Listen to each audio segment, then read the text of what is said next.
Ladies and gentlemen, welcome to our program, Faith of Our Fathers. Why has Christianity been in decline? Please welcome Jay Richards, Director in the Heritage Foundation's Richard and Helen DeVos Center for Life, Religion, and Family, and the William E. Simon Senior Research Fellow.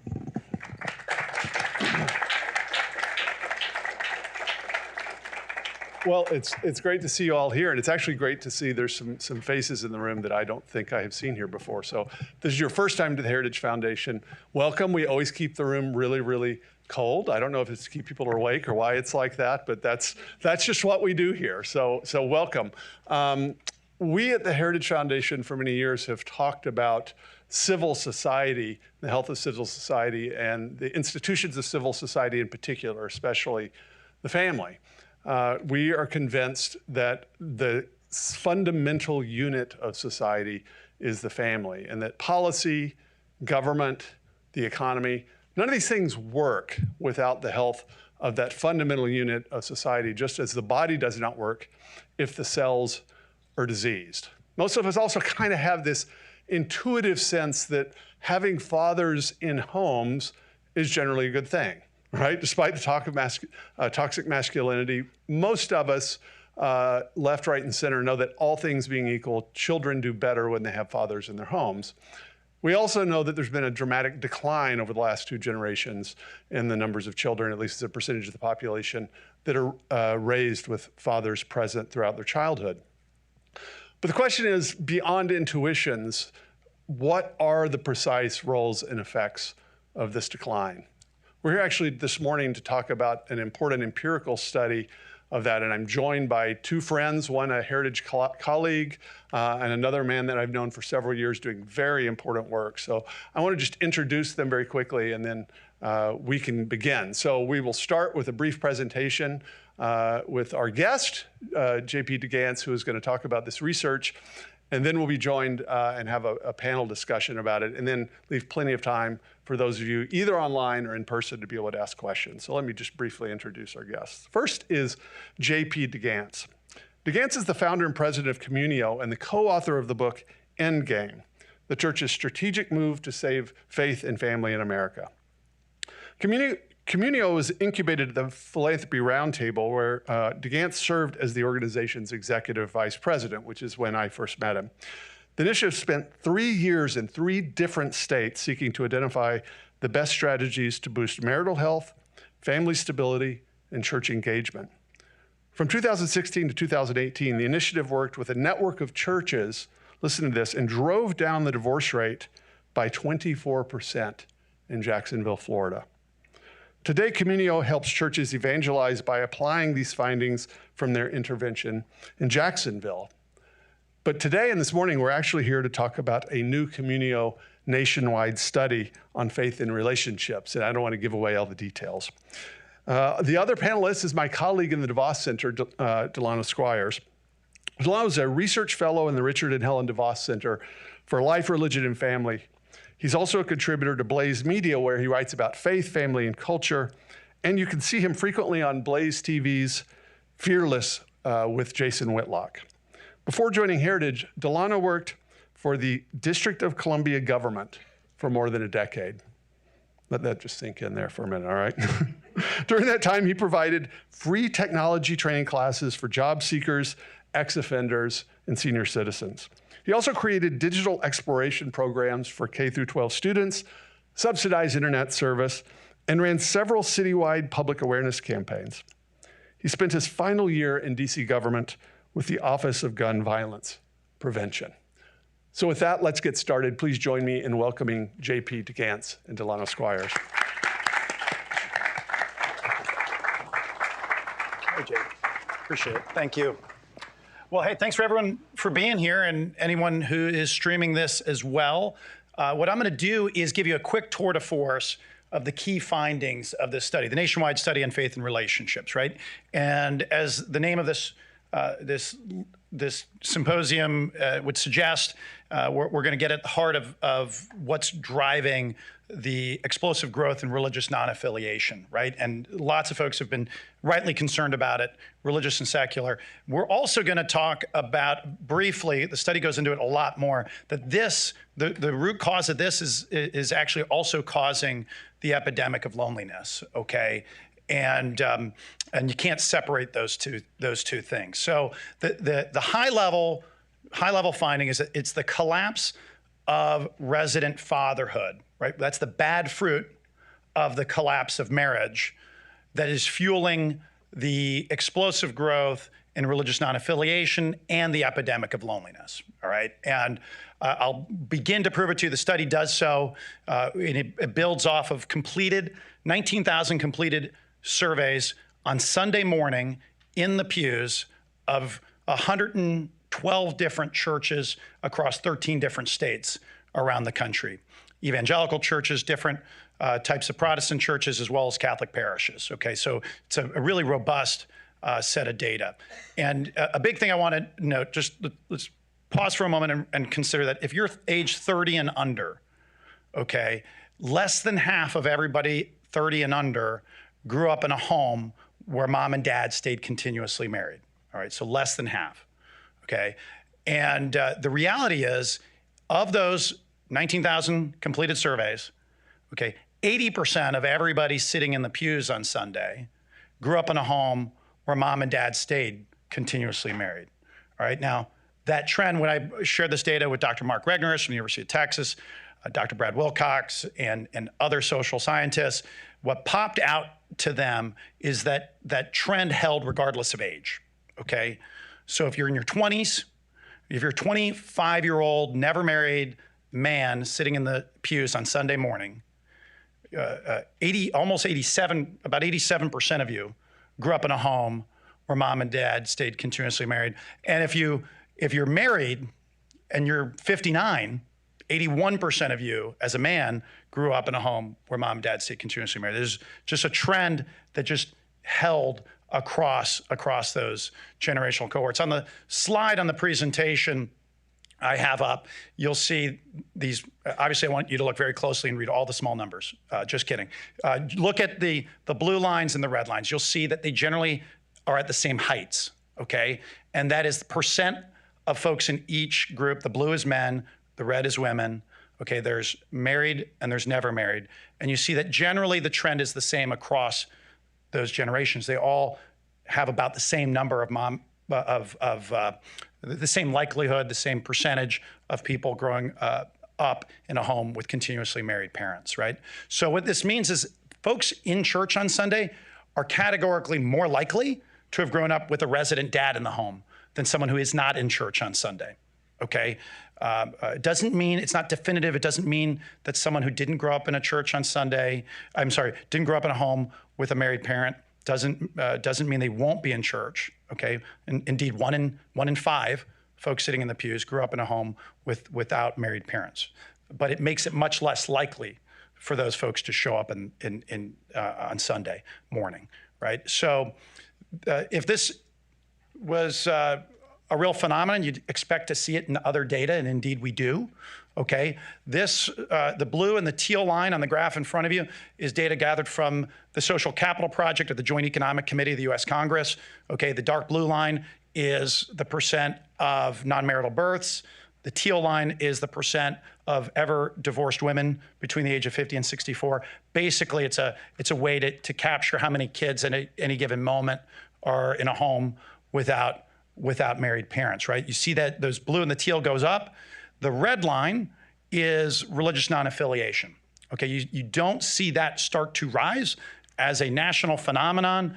It's widely seen that religious non-affiliation doesn't start to grow until sometime between 1986 and 1991, and then really starts to rapidly grow in the mid-90s, okay? And that would make sense, right? As more and more kids become adults, where they weren't in a home where mom and dad stayed continuously married, you start to see them showing up in the religious non-affiliation data, right? So the married dad is the missing ingredient. Now, There's a variety of other studies that I cite in this one. I'd encourage you to grab it. The Oxford University Press Oxford University Press published a longitudinal study following 350 families over 40 years, about 3,000 people.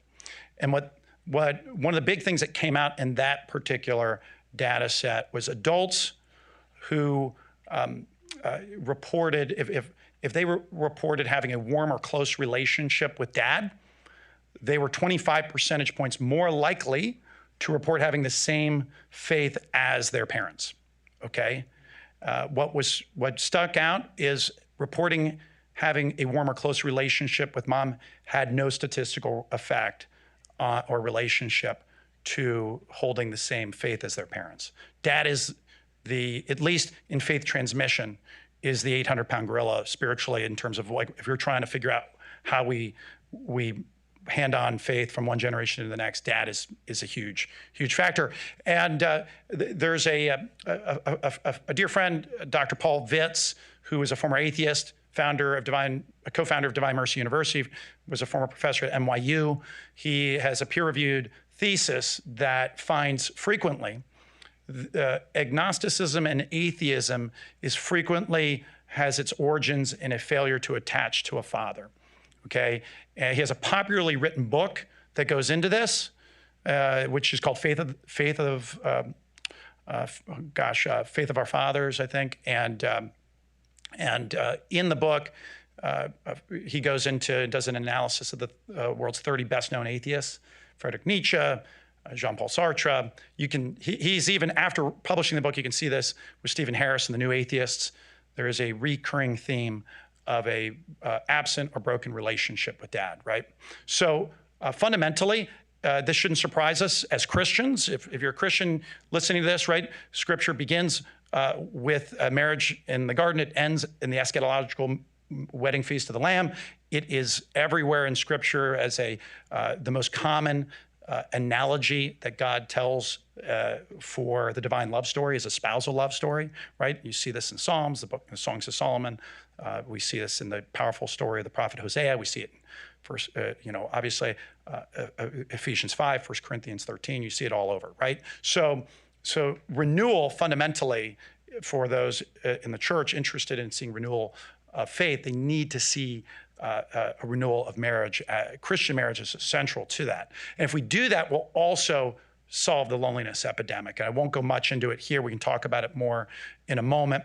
But about half of all Americans, according to the U.S. Surgeon General's recent advisory, are considered lonely by a public health definition, right? That means they're likely to have bad health outcomes, live a life about 15 years shorter than someone who isn't considered lonely.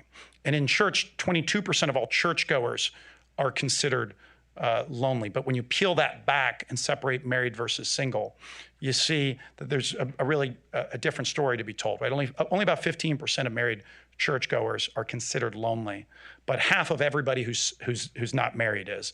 And in fact, the loneliest people in our pews, okay, are not the elderly, they're not the widowed, okay? The loneliest people in the pews are between the age of 30 and 39 who are either divorced or never married, okay? The never married are lonelier as a group in their 30s than widows. The loneliest group of widows are between the age of 50 and 59, okay? If you're 34 and not married in church, you're lonelier on average than a widow in that age group. So pause here. You can download the study yourself. If you're watching online, communio.org/study, you can jump into it, and we have printed copies here, and we'll look forward to the conversation here, Jay. We should be. Let's go.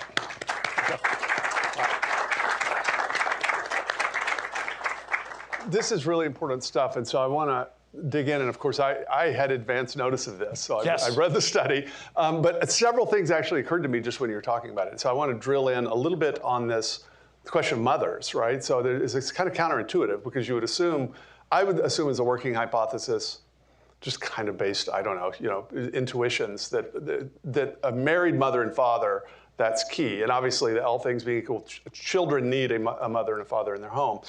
But it sounds like there's just something weirdly decisive about fathers. And so are you able to disentangle comparisons, for instance, with single mothers versus single fathers in which the parents aren't? So we didn't have enough data to go just into single fathers, right? 81% of all kids in an unmarried home are with the mom. Yes. Okay. So the reality is an unmarried dad. So Paul Amato is probably the best expert on non-resident fatherhood in the academy, and he's got a study called Patterns of Non-Resident Fathers, and 68% of them in that study of non-resident fathers are engaged with their kids on somewhere basically monthly or less. Yeah. Okay, the top 32%, which is the highest performing non-resident dads, are unable to maintain on average, more than once a week contact with their kids within 2 years of separation.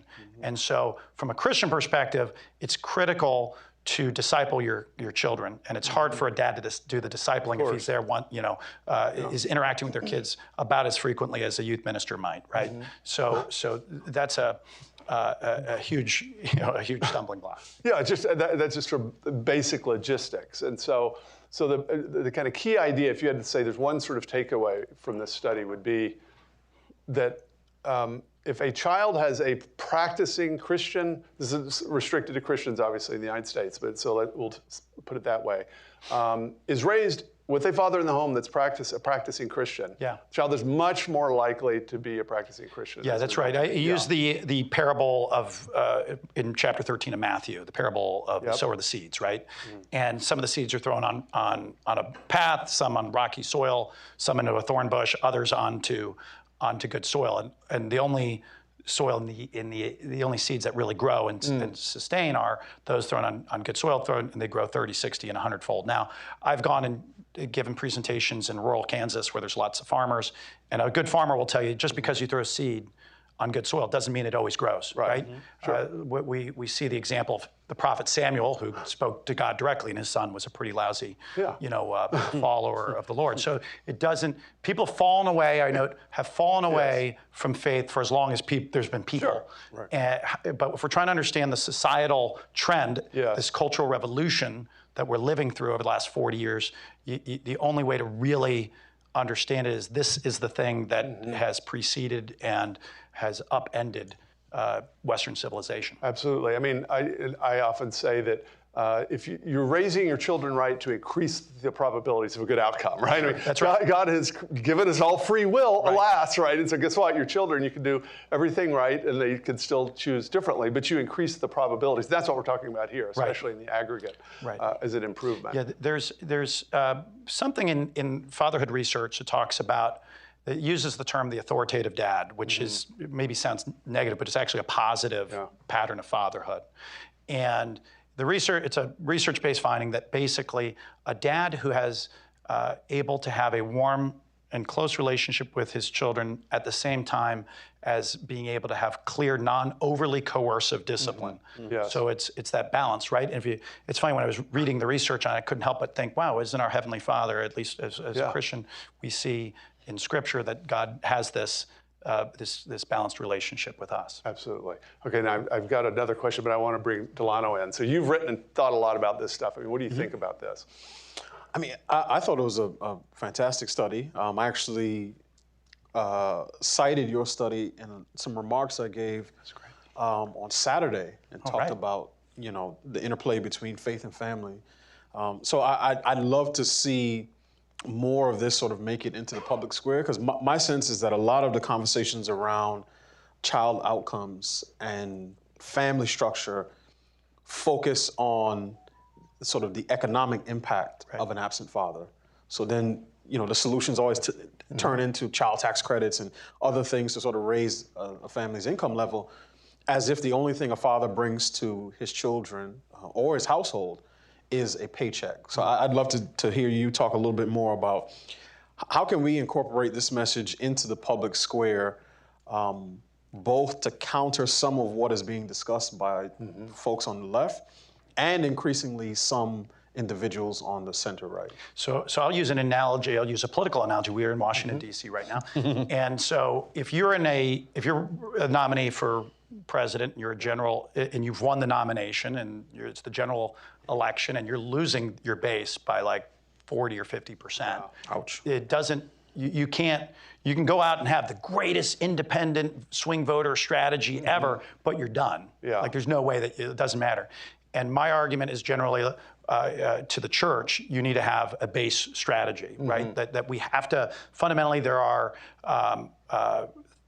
tens of thousands of churches across the country, 85% of which spend nothing on marriage and relationship ministry.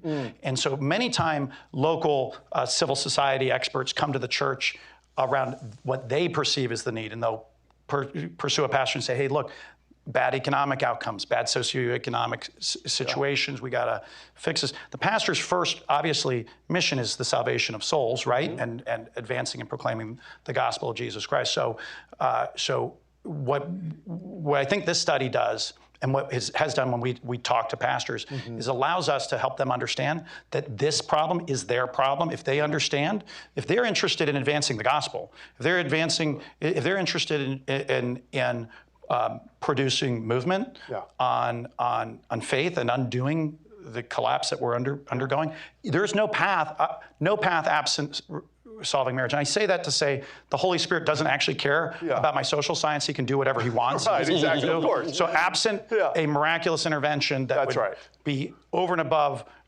what is playing out in the natural world around us, this is the path. That's right. Yeah, and it's always possible. Socially, we're going to have a revival, right? But that's not exactly a plan. Okay, so let's just have a revival. That's really not up to us ultimately. Okay, so you said it, because pastors are very often, I know, averse to doing things that they think look political, especially in, say, a divided town in a purple state. And so I think what you argue here, though, is crucial, that in fact, this is about evangelism. If you're concerned with, with growing the faith. Right. As I note, if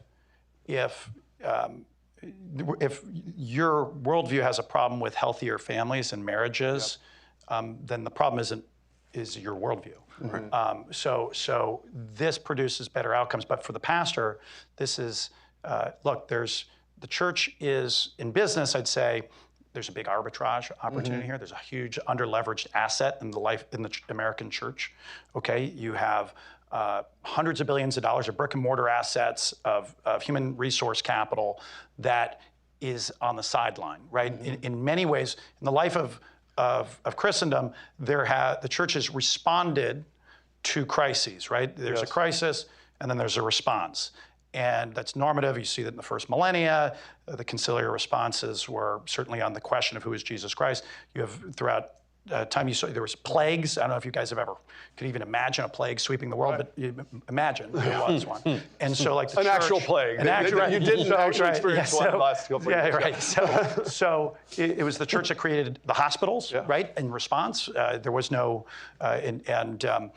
Christians survived the ancient plagues at a 65% higher rate in ancient Rome than their pagan counterparts. That's according to secular research on the ancient world. So the church has responded in her history around real deficits.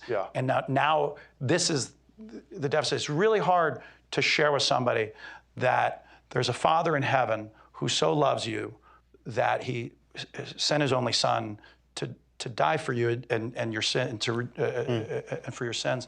If I hate my dad, and or I can't relate to, I can't see, I don't understand a father's presence. Now, here's a big thing. There's a lot of talk right now about dechurching and what's causing religious disaffiliation. I want to note, this stuff operates on a more deeper psychological level. So if I ask you, why did you stop going to church? You're going to give, and I give you a multiple choice. You're going to spit out a multiple choice response. Very rarely do you go, Jay, I just had a failure to attach to my dad, and I just went back to my childhood. Absolutely. I just really found it hard to grasp that there's a God in heaven who so loves me. And so what happens is churchmen chase after opinion surveys about, hey, why are they leaving? And we run, and of course, lots of churches have been adjusting based on opinion surveys for the last 30 years. Right. And those who have made the biggest adjustments based on those surveys find themselves worse off than the ones who haven't. It's because those surveys are not providing. It's not that people are lying. Nobody's lying when they ask. It's just it operates at a deeper level. Yeah, and we've known this for years that many people, when asked if they disaffiliate or they actually become an atheist, inevitably will say, "Well, it was my science class in college," or something like that, right? But it's not like they actually spent 6 years studying the teleological argument for God's existence, right? That seems like a kind of respectable thing to say. Maybe it played some secondary role, but it's very often not the sort of key thing. Right. So I promise we're going to get to the policy questions, but one more on the theology, and I'm wondering what both of you think. This is speculative, but you mentioned Witz's amazing book in which he connected highly influential atheists and relationships with fathers. And the name of the book was Faith of the Fatherless. I got the name wrong. Faith of the Fatherless. And so I noticed, many years ago, attended theological seminary, and at the time, a kind of radical feminist theology was popular, and an attack in the Christian context on referring to God as Father. Now, of course, theists know that God's not literally a male up there in heaven, now incarnate he was, right? But there was a massive attack on that in, say, the 1990s. And I noticed at the time that the most radical feminist theologians themselves tended to have both personal horrible relationships with their fathers and also kind of a hatred of fatherhood in general. And so it makes sense that they wouldn't want to do this. But that's the kind of subterranean thing. And it actually just makes perfect sense, because initially we want to intellectualize data like this and say, okay, well, the father, for whatever reason, is going to teach the child the catechism, or, we're imagining these kinds of things, as opposed to the father just every day is going to kind of present an image of what a father is like. Yeah. And is this going to be a relevant analogy that helps him or her to connect to the Heavenly Father? Or is it going to just completely screw it up? What do you both think? I just honestly think that might be the lion's share of what's happening here. Yeah. Go ahead. I mean, I think of the question you ask whenever I hear, particularly in this context, particularly men on the center right who are currently arguing against marriage and telling other young men, if you want to secure your posterity, go through adoption and surrogacy. The first thing I think of when I hear a man speak that way is he's probably been through either a really nasty divorce or has a very bad relationship with his mother. And more often than not, one of those two things is true. So I do think our personal experiences have a deep and profound impact on our general worldview. And I think it's probably holds true in this instance as well. Yeah, and I think there's lots of practical for evangelists. I think there's a lot of practical applications of these findings, okay? Because frequently the stated thing isn't the main thing, right? Okay, and so forming authentic relationships with people, getting to know their story, right? And we had a friend who had been away from the church for a few decades, and just from getting to know her, we realized there was there's hatred toward her dad because of some terrible things that he had done. And just in talking with her, was able to just speak into her at a breakfast once, where I was able to say, don't allow your inability to have a relationship with your dad to stop you from having a relationship with your Heavenly Father. And she began to cry, and recognizing that we just had a great conversation. She came back to church, and this had frequently there's ways that this can come up. I shared this with Paul Witz, and there's a lot going on a deeper level. And oftentimes what we want to do, I'm very, prone to more scholastic arguments, but recognizing that that's not really frequently how good sound formation is really important, okay? But you frequently need to earn the right to have the relationship where you can form. Exactly. Content matters. Content matters. Content and context. Yeah. Right. Yeah, absolutely. So, Donna, do you have a... Yeah, okay. I had a really quick question. Can you speak more to the realities of cohabiting churchgoers? Yes. Because that was one part of the study that I found fascinating. Like, what percentage of the respondents did they tend to have children already? And then what can churches do to give a gentle or not so gentle nudge for these individuals to get married? It's a massive problem, but cohabitors, anybody who's pastoring a church knows, there are very few relative in numbers in church, because if you cohabitate, you're generally not showing up. There are cohabitors, in our survey, a little less than about 2% of all responders were. Cohabitation is closely associated with diminished personal faith in God. Okay, there's Pew has new data out on that outside of our research. Wow. And I think there's huge negative, right? The study goes into, it's bad for women, it's bad for men. Okay, it's a worse deal. It's a bad deal for both, but really bad deal for women. And you're lonelier and you're less satisfied in your relationship, right? But other than that, it's fine. And so a key, I always say when I talk to folks, as parents, the time to talk to your kids about dating is before your daughter rides home on the back of a motorcycle with a guy named Viper. Like it's earlier. You want to get it upstream of that. And I think the church should be doing the same thing. Like there's a term like remote preparation. We should be thinking in terms of formation around what does a healthy relationship look like. The book that I co-authored with John Van App, a great evangelical pastor / psychologist, has written a separate book, How to Avoid Falling in Love with a Jerk. I read it to my kids. I told them that it was too late for their mom. It's not too late for you. Exactly. And so we have to be active in the formation of our kids and not expect, right? The culture's teaching what relationships should look like. Right. And the modal time, which means the most commonly occurring time where sex happens in a relationship, is before a relationship begins. That's the modal time. So if we're not actually, frequently in church, there's an abdication of formation around this, because the most sexually chaste single 20-year-olds are weekly attending evangelical Christians, okay? And 51% of them are not sexually chaste, okay?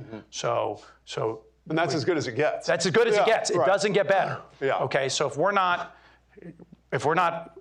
forming folks, and certainly, like I said, there needs to be a base-focused strategy. I think we're at Heritage Foundation, it's relative to talk about the conservative movement. There's a problem within the movement. There's a problem within the church. Then there's, his physician, heal thyself. Yes. So we have to focus there and then work out. Okay, so that's a good pivot, because we are at the Heritage Foundation and we're interested in public policy solutions to these problems, insofar as those exist. So there's sort of two sides to that, of course. We could talk locally, state, federal. We can talk, so what should the government not do that's creating this problem? And is there anything that the government could do that it's not doing that could help? Yeah,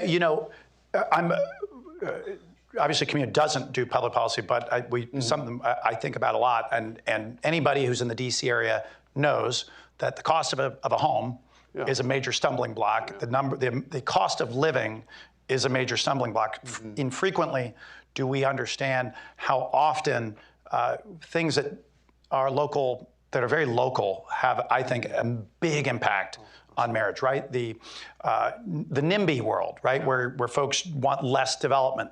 Okay. Not in my backyard. Not in my backyard, right? Anything that makes it harder to build a home, you're going to make it harder for people to get married. That's just the way it goes. Anything that when we are in opposition to road construction, expanding road, right? What you need is a larger supply, right? It's not super complicated. No. A higher supply of homes leads to lower costs, right? But we live this is a great metro area as an example, okay, where generally we do everything but build more roads, right? And so a lot, even DC famously, reduce the amount of I feel roads, like they're trying to punish us. Right, no, but this is actually part of the smart growth ideology that's captured elements of the right and the left. Okay, so that's part of it, right? So you have to think systematically through public policy that affects the cost of a family to form. Yeah. That's a huge thing, right? And something that should be, in some ways, uncontroversial, right? That I would like, a family to make it easier to buy a home, own a home, stay in a home. Absolutely. Lana, you have any thoughts on this? There's many different ways. I just picked that one area. We're ourselves at Heritage working really hard on this question. Like, are there some positive sort of pro-family formation policies that actually make sense? I think for me, the biggest thing, and this is probably more so outside of a church context, is how do we communicate that marriage is valuable, desirable, accessible, and indispensable for this generation and the next with respect to family formation. Because if not, we will make it easier for two adults to cohabit and purchase a home together. Right. And then live in that home for 6 to 7 years and then say, oh, we want to start a family and then go on from there. So I want to double click on that because that's such an important item, right? So if you downloaded the Surgeon General's advisory on loneliness, it's an 82-page document. Okay, it buries the lead. The word marriage is twice in there. Okay, and it's on page 15. Okay, it's the first time it's there. If marriage rates were the same as they were in the late 90s, you wouldn't have a loneliness epidemic, right? Now, the authors of that particular advisory basically do hand-waving about marriage, and the decline of it is it's complex and very difficult and sort of like leaves it to the mysteries of the universe. Yes. And, but on the flip side, I suspect the authors of the study, and I don't know them personally, have no problem advancing very specific moral encouragements on a variety of other factors, right? Yeah. On how they might live their lives, right? And so we have to understand that I think the state isn't going to be a neutral agent, right? And that the reality is marriage is the best format for forming future citizens. Yeah. It's just the data is overwhelming. If you're interested in just soldiers, taxpayers, and non-criminals, right? If you're interested in combating crime, all those sorts of things, right? The saying is that marriage civilizes men, right? Mrs. de Gance, she agrees. So this is what we have to be deeply concerned about. If we're comfortable advancing the postmodern world's morality on a host of factors, and think about it on a day-to-day basis, how frequently our government and our elite encourage specific moral behaviors, okay, but then they wash their hands of, oh, this is a personal matter. We can't, right? Then you start to understand that that's not the real reason. That's not the real reason. Absolutely. All right, let's take some questions. We could do this for a couple of hours. I could at least. So we have mic runners, so we'll just start back here. JP Hogan, I'm hearing a lot of this, and I'm wondering, isn't there a dilemma then in the church with the old message, honor your mother and father, if the previous generation went astray, or maybe this one is, how do denominations then redirect? Because that could be a trigger if you're trying to bring someone back in, or I'll leave it at that. Yeah, no, it's a huge, it shows, those denominations who move with the world on marriage are going to have a major, it's a major stumbling block. Okay, I believe that what we've identified is that a dad is super important for the transmission of faith, and it just so happens that there's a number of churches today that don't believe a dad is necessary. Yeah. Right, like based on their doctrine changes, right?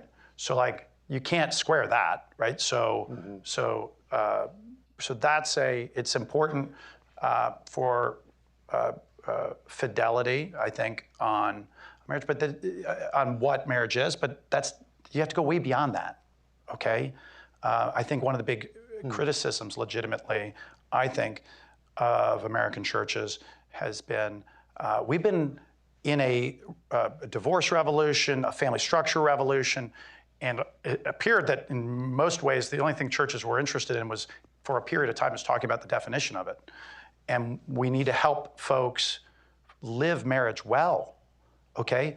The most common pathway to grow in holiness for the lay life is marriage. It's not the only, I agree, it's not the only one, the most common path, okay? Pour into me, help me not become holy as a man, help me to be holy as a married man, because that's what God has called me to. That's the path for me to grow in holiness. And 85% of all churches spend nothing in this area, okay? And I didn't become, if you're a golfer or a tennis player, right? You don't become great at golf by watching the Masters. You don't become great at golf by watching the British Open. Okay, you're not going to become great at marriage by hearing a great sermon. You just won't. Yeah. Okay, that's a form of instruction. That's one way.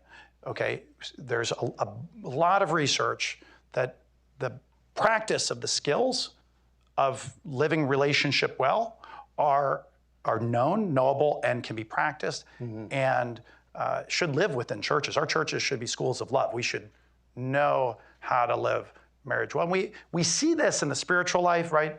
The churches will do a lot to help people grow in personal holiness in different ways, spiritual disciplines, right? But how do I grow as being a husband? And in today's, between pornography, right? The ubiquitousness of pornography, the low cultural view of monogamy and the marital commitment, right, is surrounding us. And in many ways, churches are still behaving pastorally as if it's the 1950s in terms of like, oh, well, people will show up when it's time to get married, and then maybe we'll meet with them 3 or 4 times, and then we'll do the wedding, and we'll see if you have any crisis, right? And then maybe if you're dead, we'll bury you. But that's it, right? Like that's not a formation. That's not a plan to help the people of God grow, right? Have some hands up over here. Yeah, right here. Wait for the mic. Wait for the mic though, so we'll hear you. Yeah. Why is there so much ignorance on the purpose of marriage from a biblical perspective? All the churches don't know that. And they've allowed the marriage to be made a law. It's not a law biblically. It has to be through love for faithfulness, not through law. That is one of the things that the church needs to be given the responsibility of marriage, not the nation, not the laws of the nation. Because it is very exclusive. So this gets at like a bigger question of whether or not the state should be involved in marriage, and I think the definitive answer is it has to be, right? Like unless we don't want the state to be worried about children who don't have, like the reality is there's property, it gets conveyed, a child who doesn't have a parent, the state has a responsibility. If we want to move to a state of like a sort of a level of a Nozikian thought experiment, we could, but that's not the current situation of our country, right? So we have to, that's the reality is you're going to have the state's going to have a role within marriage, because the state has a role in the conveyance of making sure probate happens, that children have a caregiver, and those sorts of concerns. Yeah, so the state has an interest in this, and the way I think of it is that the question is whether the state recognizes marriage as a reality, just as it recognizes individuals with rights and responsibilities. It either does or doesn't, and if it doesn't, the kind of libertarian thought experiment sounds nice until you sort of run this out. Yeah, and I think a Burkean response, like a sort of Burkean conservative response, would be that marriage pre-exists the state, right? Yes. And as a Christian, you say it's the first institution, right? So the state doesn't have the power to create out of whole cloth new institutions, or it shouldn't. The more limited government approach would be to recognize that institution that forms reality. People that already exists in reality, right? And so certainly that's a real phenomenon, right? So over here. Hi, thank you. I'm Kelly Kahlberg with the New American Association of Evangelicals. What we often talk about and see is a world of big tech, AI, now gaslighting, using our words but not our meanings. And I just wonder, evangelistically and culturally, if there's not, for us, a real, in the church, a real opportunity to take our words back to their proper meanings. Maybe to speak of victims of the sexual revolution, like Jennifer Roback Morris has been doing, and love in terms of real world outcomes for people, the highest good for another, progress in terms of outcomes, happiness, and so forth. And I wonder if any of you would comment. I know Jay's done a lot of this on language, the use of language and taking our words back. Yeah, either of you. Kelly, good to see you again. Thanks for being here. I couldn't agree more, right? That in many ways, at least in the United States, the way the sexual revolution has played out has treated children as if they have very little value, and we're trading cheaply in the lives of others when we celebrate different types of lives that have children without dads, without maybe moms in the picture. We're sadly one of the only nations on earth that hasn't ratified the UN. One of the UN treaties on the rights of the child, right? And I think we're up there with North Korea, and so children have rights too. They have a child should have a right to his mom and dad. I mean, it shouldn't be that complicated, okay? And when we think of a child like I think the sexual revolution has taken commercialism into personhood, right? So we treat the other like a product, good, right? So someone is a source of sexual gratification and nothing else. The child becomes a product. I have a right to a child, and so we don't think in terms of the child's own rights, right? And I think there's huge opportunities in talking and focusing on language development that illustrates that truth, right? That the reality is our prisons are full of men who lack dads, right? The old saying is that and I've heard it from former prison chaplains. On Mother's Day, many cards go out, and Father's Day, not a one. Okay, and we've spent a lot of times on the American right, often talking about rights, but we very little times. I think one of the things that we need to do is talk about responsibilities. That we have that there are real responsibilities that we have when we engage in certain actions. If we create life, we've got responsibilities to that life, and if we don't owe up to those responsibilities, there's real victims. Yeah, absolutely. All right, one more question right here in the front. Hey guys, thank you for being here. I really appreciate it. I'm 24, I'm married, I'm having a baby in like the next 2 weeks. But I talk to a lot of other guys my age, and I find it really hard to blame them when they think of marriage as a high-risk, low-reward proposition. A lot of young men think either that they just can't find a good quality woman to settle down with. I know it's easy to blame the guys, and I know that's not what you guys want to do. And I don't want to blame all the ladies either. I'm just kind of wondering, with things like no-fault divorce and with the ease at which, I mean, most divorces are initiated by women. I'm not sure they're always caused by women, but I'm sort of wondering we've talked a lot about the lack of young men getting married, or the lack of young people getting married, and then also this just like massive onset of divorce. And I tend to think, what would you guys say to either like a 24-year-old like me who's not married and just thinks this is a waste of my time, and or to, the guy who is in a relationship, maybe he's divorced already, his first wife walked away from him. I mean, this is actually a pretty common occurrence nowadays. So what do we say to those young men? How do we prevent them from sort of sliding into some things that we've alluded to? I think, Delano, you kind of got at it a little bit about what you referred to as kind of people on the center right, or you could say the vitalist right, or however you wanted to put it. What actually is the antidote to that, both in rhetoric and in the way we talk about it, but also in policy? What can we do to help meet those young men where they are? The first thing is if anybody's heard the expression that half of all marriages end in divorce, never repeat that. It's not true. And it has never been true.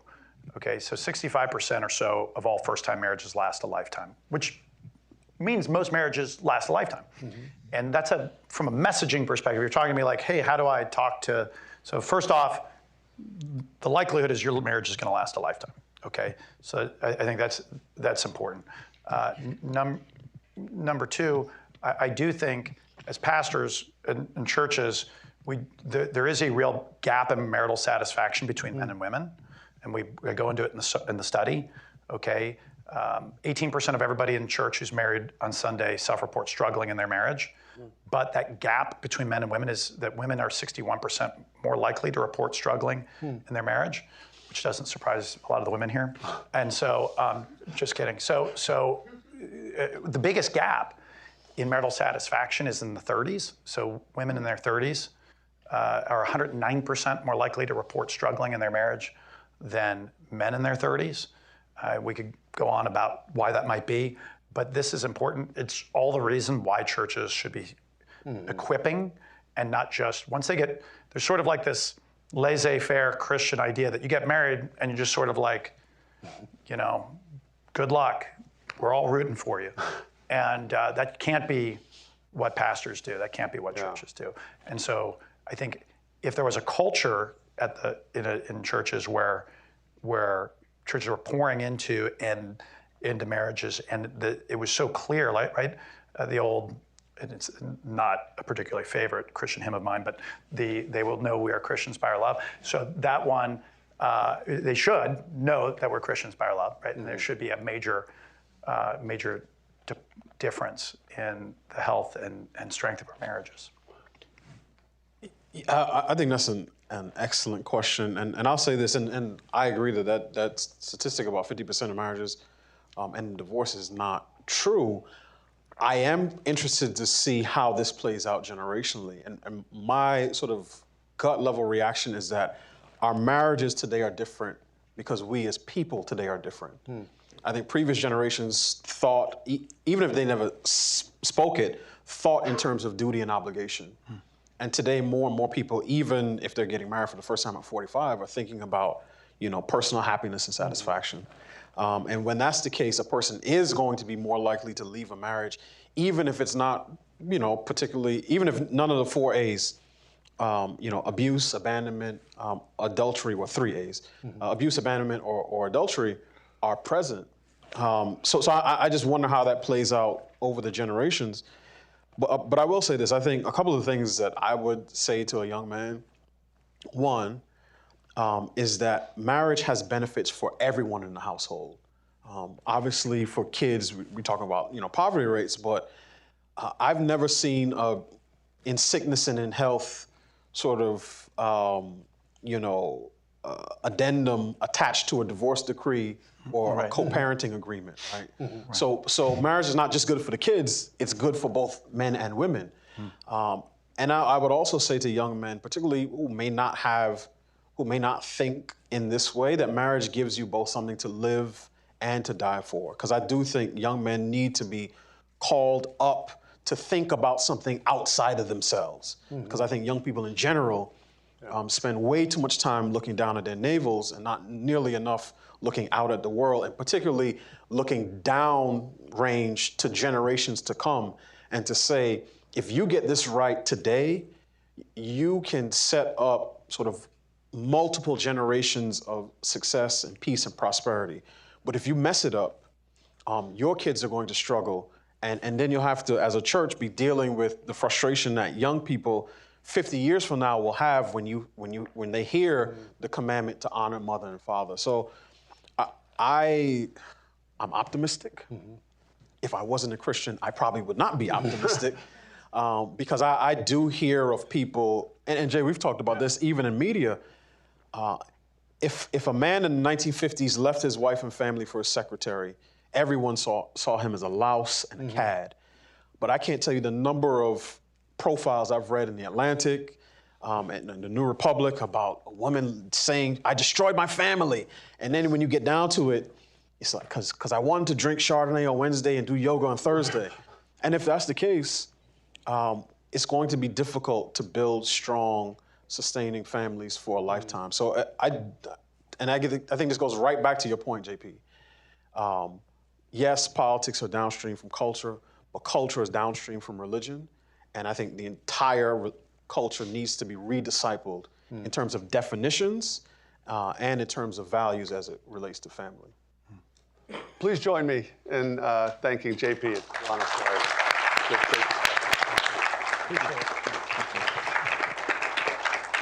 And thank those of you online for joining us, and those in person, please join us for lunch in the foyer. Thank you.